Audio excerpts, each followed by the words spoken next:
I think it's fair to say that most of us at some point in our lives have fantasized about having a home abroad. And indeed, I've had two homes abroad in the past, and the most recent home we bought a couple of years ago, as you know if you follow the channel, is our home in Cape Town, South Africa. So in this week's video, I am going to lift the curtain on what it's like to buy a property abroad, the good, the bad, and the things that no one tells you, and the things that I wish I'd known when we were buying. So that's what we're going to cover today, and let's get going. So I wanted to kick things off by talking about why on earth did we buy in South Africa. We've spoken about this before on the vlog, and I get lots of comments from people telling us I'm mad, people saying that they wish they could do that as well. But the reason why we bought is twofold really. First of all, we absolutely love South Africa. We've been going for 11 years now, and both of us are really find the African continent our favourite place in the world. So it's somewhere that we wanted to be longer term. And the second thing, with that sort of thought in mind, over those years of going to South Africa before we bought, we were renting. And most things in South Africa are really cost effective for Europeans or Americans who are going to South Africa. But the one thing that got more and more expensive is renting an apartment. And this is partly because on Airbnb and other sites, they know predominantly that most of the renters are international travellers, and so they're charging international prices. And as you probably know, I spend extended amounts of time in South Africa, and I was easily spending £3,000 or £4,000 for properties that weren't really great. In fact, the last property I rented in the Bureaucratic area was really disappointing. It was not quite living up to its expectations. The blinds in the place weren't good. It just looked really tired and needed some TLC. And sadly, it wasn't a place I felt like I could invite friends over to. Didn't really have a dining room table area. Like I say, it wasn't somewhere I wanted to be proud of. And of course, when you're renting somewhere and you're going for an extended period of time, it doesn't really feel like home. So when we sat down and did the maths and we looked at how much it was going to cost to buy somewhere, it made sense that we would actually recoup our costs from buying over about 7 or 8 years when you think about how much we were paying in rent each time, and with the premise that we wanted to keep going back to South Africa every single year. Now, this wasn't my first rodeo. Oh no, I've actually had properties in Spain before, but sadly when I bought those properties I did it by being seduced by the sun and too many gin and tonics, and ended up buying a property that was lovely when it was finished, but was a real noose around our necks. It was a place where we bought some land and we were told that the concept came with a builder and an architect and lawyer, and it was all approved to build on, and of course it proved far from that. And it was a 9-month project that took over 3 years to get built, and only through tenacity did we actually get this property built. And like I say, it was absolutely lovely, but very costly, both emotionally and financially as well, and somewhere that I didn't really fall in love with in the end because of all the grief that it took to actually build the place. So eventually I sold out of that property, and so when we went into buying in South Africa, I definitely wasn't going to be seduced by the sun and the Sauvignon Blanc or the Chenin Blanc. So I made sure that I did this with my eyes open, which meant doing tons of research, talking to lots of people that had already bought properties there, both people that were very happy with their purchase, which is most people, but a few people who kind of said they wished they hadn't and they were struggling to get out of South Africa. So I learned a lot from those people, and I made a really informed decision about buying. Looked at the ways to bring our money in so that we can get it out again, which is one of the challenges with South Africa, and made sure I did my due diligence, such as having proper surveys done. Now, we absolutely love Cape Town, and we knew, having stayed in the Bureaucratic area for many years, we knew that that probably wasn't an area we wanted to buy in, and we wanted to be more towards the Sea Point, Fresnay, and if we were really lucky, Bantry Bay area. And so that was where we focused our search, and there are lots of properties to buy there. We absolutely love that area. It's like a sort of a town within a town, or a town within a city. So there's lots going on in Sea Point, and you can walk to the beach. It's got that beautiful promenade, but you also have access to the wider things that Cape Town offers. We love Cape Town for its vibrancy, for its food, its wine, its people, and a fantastic climate for us in the Northern Hemisphere winter when it's the middle of their summer there, and it doesn't very often get too hot. It doesn't go much above 30 degrees, although it can occasionally. And so the weather's typically sort of like 25, 26 degrees, which is about 80 degrees in Fahrenheit.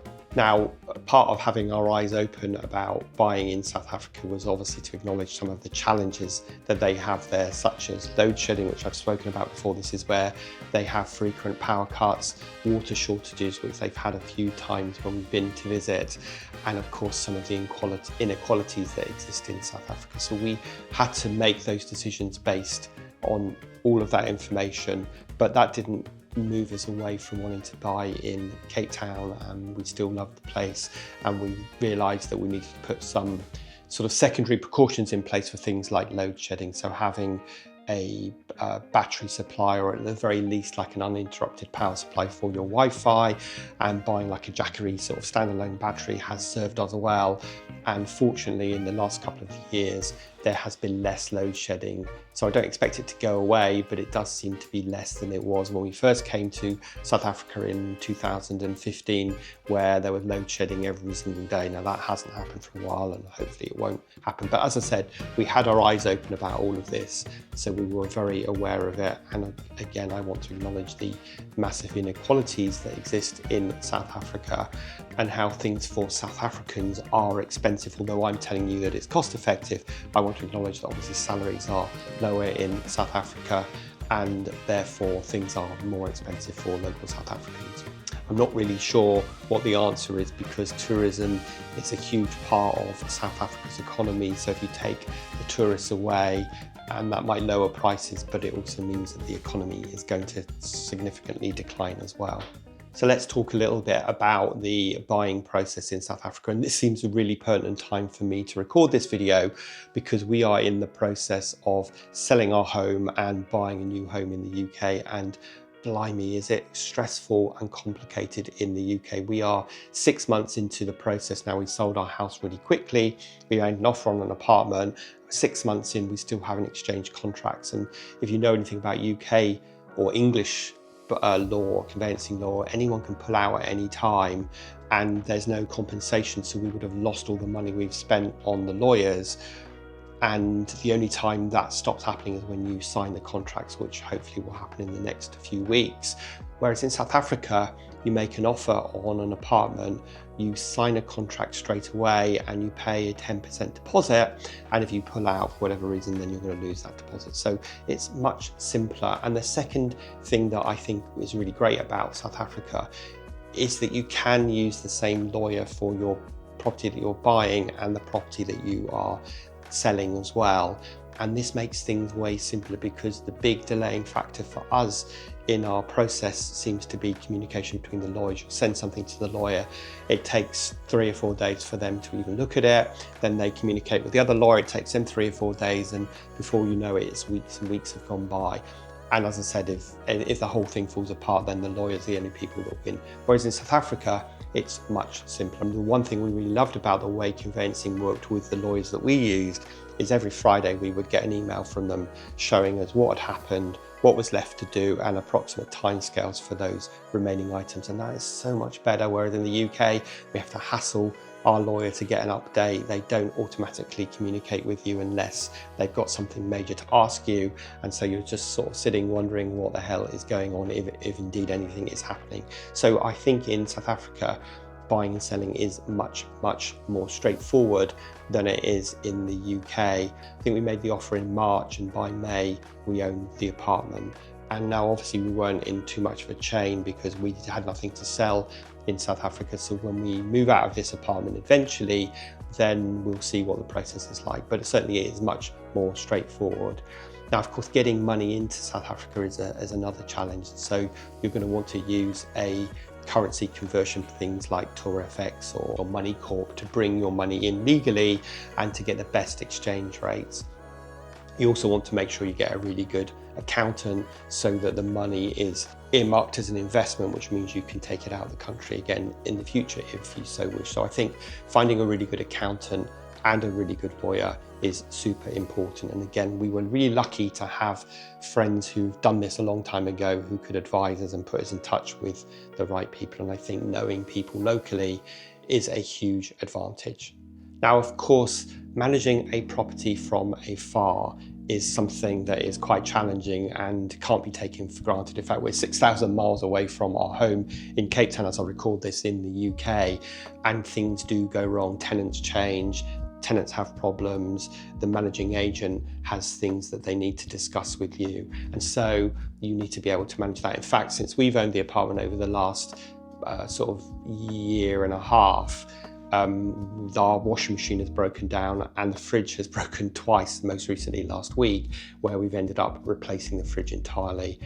And so you have to be able to cope with all of that. So my advice there is to have a really good managing agent on the ground. I think if you think you can do it yourself and save 10 or 15% on your rental income, then you've got to be willing to deal with it. Whereas we have a really good managing agent, shout out to Richard from Knight Frank, who sold us the apartment, is also managing it for us. He is absolutely fantastic and deals with things really quickly to keep us, the owner, happy, but also the tenants happy. And of course, he's found new tenants when we've needed to replace the tenants. So I think be really mindful of that. When we owned our home in Spain, we didn't have anyone managing it locally, and so when things did go wrong when we rented it out at the beginning, we had to deal with it, and that sometimes meant jumping on a plane and going and sorting things out. So I think my advice would always be to have a local managing agent who you really trust and who has got your best interests at heart. Also, we're lucky that in our community where we just live in an apartment with about 30 apartments. There's a really good WhatsApp group, so we always know when things are going on, when there's been leaks, and when we've actually had to add some money into an emergency fund this year to deal with some leaks that have been going on the outer walls of the apartment block. So if you've got someone that is managing that locally and a really good community, then that definitely helps. So I think some of the lessons learned here is build really good relationships locally, make sure you've got your list of suppliers that you may need, have a managing agent that you really trust so that you know that they are not just trying to make money out of you, but are actually doing things that are in the best interest and want to have a long-term relationship. I'm fairly certain that Richard will sell our apartment and buy a new apartment when the time comes. Talking of which, our plan eventually, as we sell this house and we're downsizing in this house, we're moving from a big 3-bed house to a 2-bed apartment in the UK. Eventually, in 2 or 3 years' time, we want to sell our 1-bed apartment in Cape Town and buy a 2-bed apartment with a little bit more space for entertaining and for having friends come to stay. But that's something in the future, and I'm fairly certain that Richard from Knight Frank will do both the selling and help us find a new apartment as well. So what do I think about owning a home and having had that home for like a year and a half now? I think it was a really good investment. We have had problems, but you always need to have a fund to support those problems.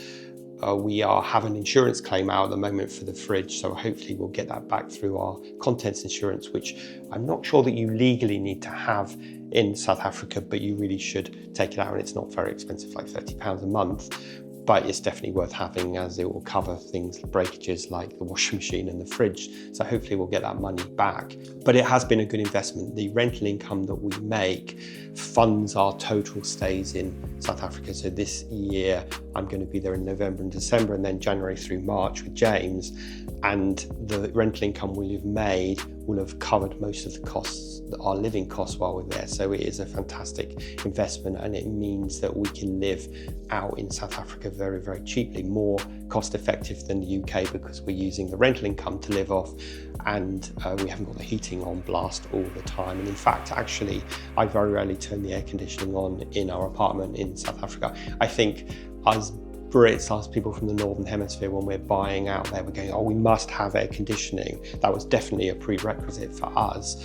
But the reality is that if you keep the blinds shut when it's hot and you open the windows, you actually don't really need the air conditioning on, except on those very rare occasions where I've got back from somewhere, I've walked, I'm super hot and I need to cool down, and then I'll turn the air conditioning on for a blast. So it's been a really great investment, really excited to be going back in a couple of months' time, and I have absolutely no regrets. So owning a home abroad isn't always easy. I'd absolutely advise you to do all of your homework and do it with your eyes wide open and not being seduced by the sun and the promise. Because if you do that and you buy your dream home, it is absolutely worth it. So have you thought about buying abroad, or have you bought abroad? Have you got any tips to share? Do leave a comment. I love hearing from you guys, and it helps me know that we are producing content that engages with you as well. So if you've got any tips to share, or if you think I'm mad for buying abroad, then, or if you something you'd love to do as well, then do leave a comment. But otherwise, this is Rob, and James is working upstairs, and we will see you next time.